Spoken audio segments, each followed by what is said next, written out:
What is up, everybody? Today we're doing a deep dive down the Skibidi toilet, which is a very strange web series which is going to leave you with a lot of questions. Here are a couple of answers for you. The series was created in response to this meme, and it's a mashup with this song and the popularity of that.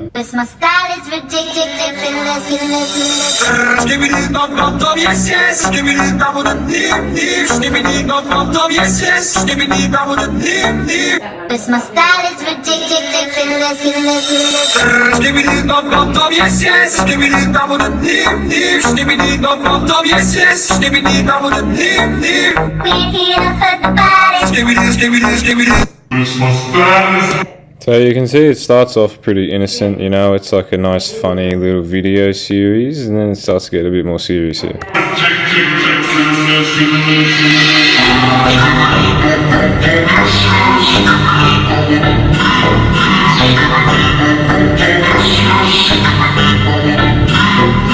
So at the beginning, a lot of what you see is representing the popularity of the series itself, and especially this episode, it starts to break into the upper crust of society.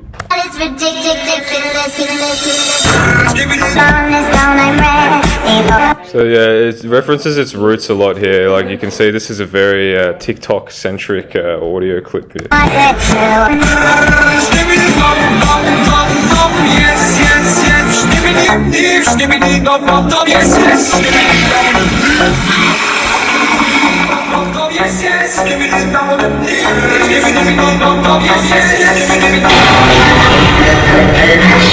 So yeah, what we're seeing at this point is people are getting kind of annoyed at this thing.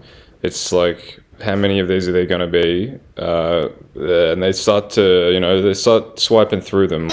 So it's like a battle now of people who, they enjoy it, and people who want to see something new, which is represented by the characters.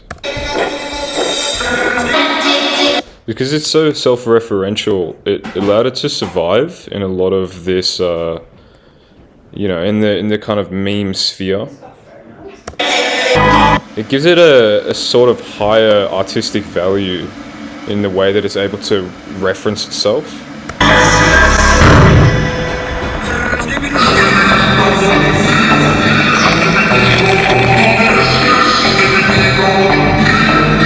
It's such that the viewer views it in its place among what it is. Like, how do I say that?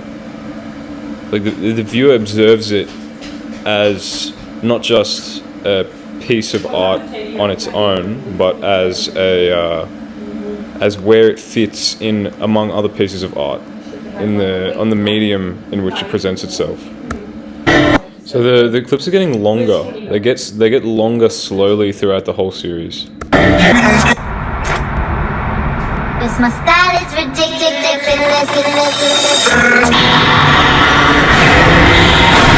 Yeah, the battle continues.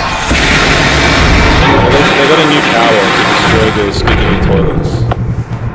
Destroying them with the power of light. Which is... Oh, this video is so boring, no one's gonna watch this. Oh yeah, so on this image, you can see the picture of Gary on this little photograph here. So what that is saying is, like, they're interrogating this guy for the picture of Gary, which is kind of like the source of how this is so popular. And I was going to say before, but I didn't think it was that interesting, but I think the reason why this is so popular is because it references a lot of what people are familiar with, which is the source engine. So what these camera heads are representing is people who have no idea what this is, have no idea why it's so popular. They're wondering why is people getting into this? So they're interrogating someone, and they're looking for the source.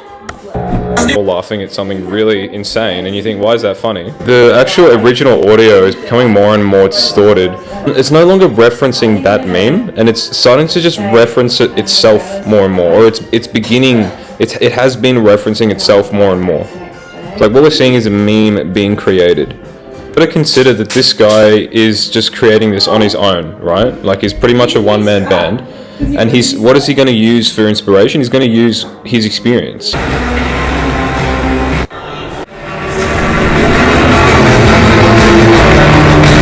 amongst the creator.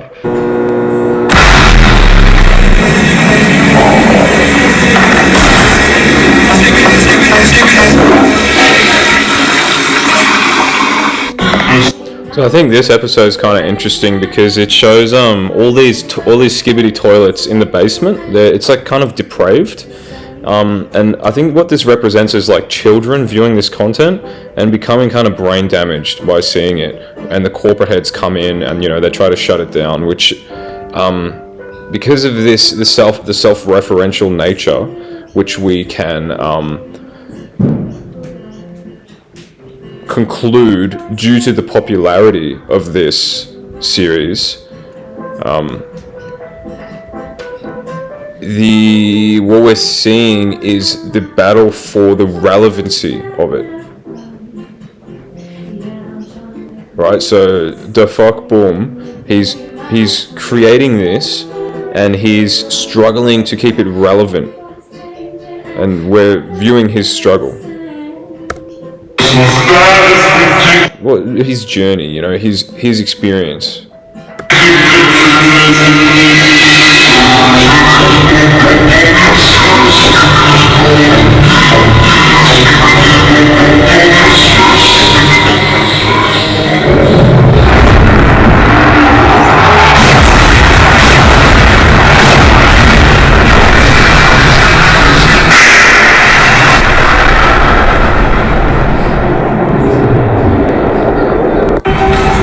Yeah, I think the creator's getting kind of annoyed at it at this point. He himself is smacking the toilets. Like, he wants to return to something a bit more classic, it's like it's getting old.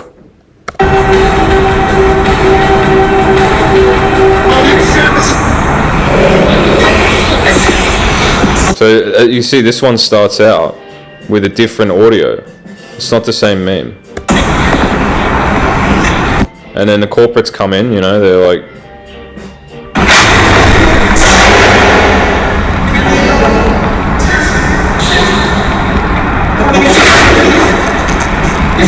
oh, what's happening here is like the corporates are actually for the Skibidi toilets because they're getting so much interaction from it.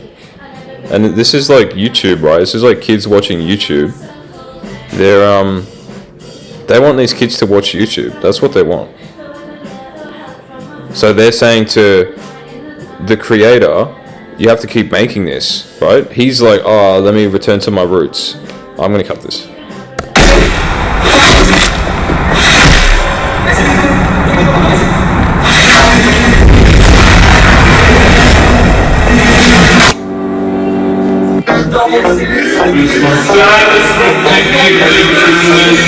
Yeah, look, and now he's being held hostage. He's being restrained.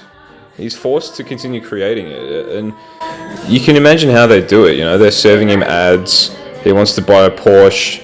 They're like giving Porsche ads. They're making him hungry for the money that he's making from this.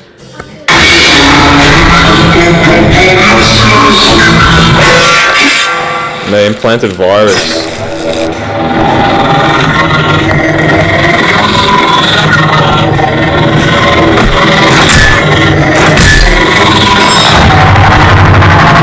They've possessed him to abandon his humanity.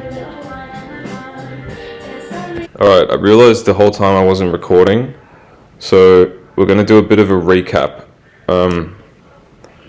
Essentially what this is a battle between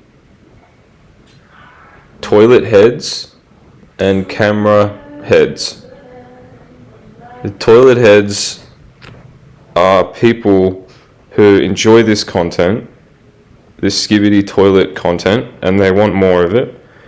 The camera guys are people who would be typically considered more normal in society, and they think this is strange, and they prefer to see other content, or they would prefer to not see other content at all and just interact with real life in a way.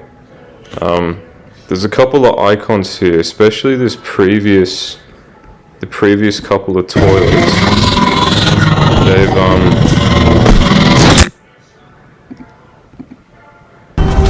getting pretty meta with the corporates, right? The corporates stepped in, and they're trying to vary up the content a little bit more so that kids don't get brain damaged. And then what's happening here is like we've kind of reached a state of peace, so it's dying. Like the series is dying because the camera heads are winning. And see this corporate guy, the corporate overlord. This guy represents, you know, like probably YouTube headquarters. He's getting murdered by this new Skibidi toilet who's got like a kind of glitch on him. And the reason this guy's so fast, right? His content's so fast, which is representative of the that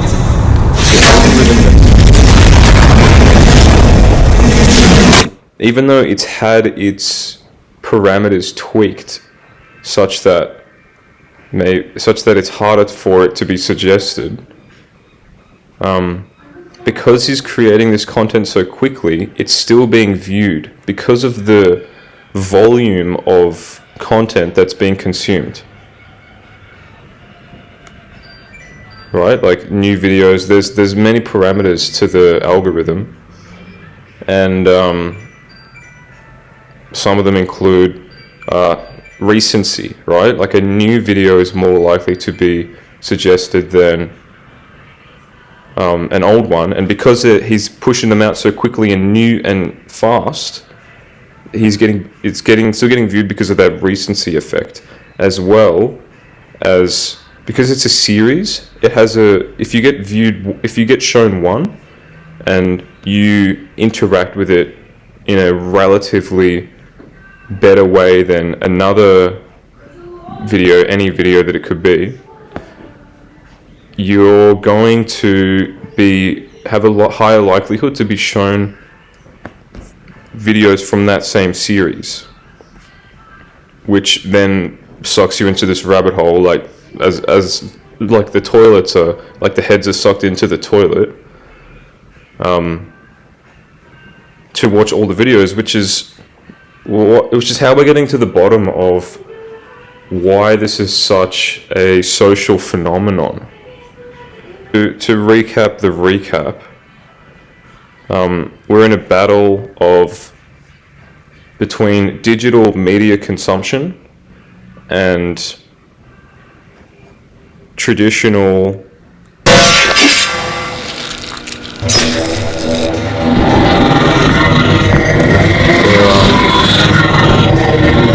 what we're seeing here, right, is that because the Skibidi toilets have hacked the camera guy, and then this is a turning point because of the persistence of these videos and their popularity. The actual algorithm has been changed. Like the entire algorithm for YouTube has changed because of this series. Because this is a battle of digital content to real life interaction. There's a physical theory of energy where humans we're drawn to energy sources, and all life is like a moth to a light. We like to crowd around a heater, for example. We like to go out in the sun when it's sunny. And you'll be surprised at how much of your life is centered around optimizing your exposure to energy sources.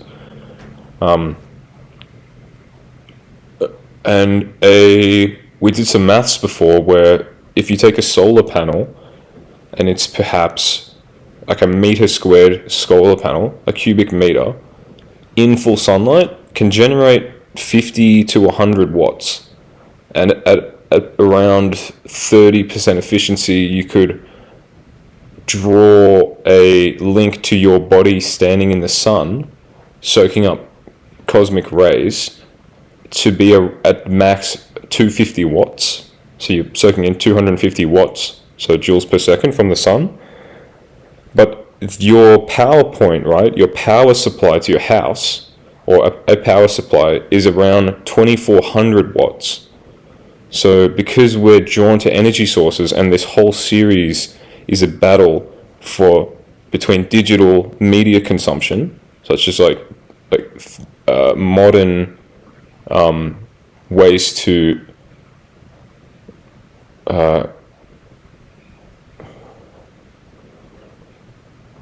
receive energy over traditional ones.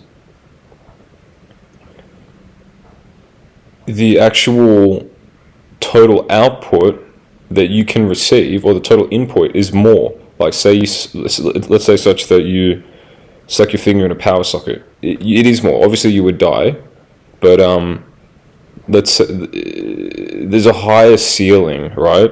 Which might be what the people that enjoy this series are championing for. They're saying, well, I don't want to go outside, I'd rather sit inside and watch a Skibidi toilet. Nobody knows what this is. Yeah, so this series, it's representing this choice that we make to consume digital media. And we've got G-Man back, so coming back to it, we basically got this bloody guy. The creator he's confused at the moment. The algorithm has changed, and it's changed him. And we are returning to our roots in this episode. I think it's totally random at this point, but we're kind of seeing a blend of. We're seeing a transition of this series into something that's classic, such as the mix-up with a classic song, with the current song.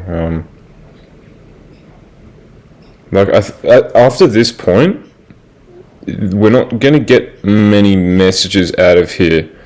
Like, there's no current agenda, which is like before, because when the reset happened, we've seen this entity integrate with the current social ethos. I think at 43, the battle now is for obscurity, because this format has been explored so extensively. It's beginning to, the new challenge is that the new content that is being produced is not diversified enough to even be considered new. Thus, the battle continues.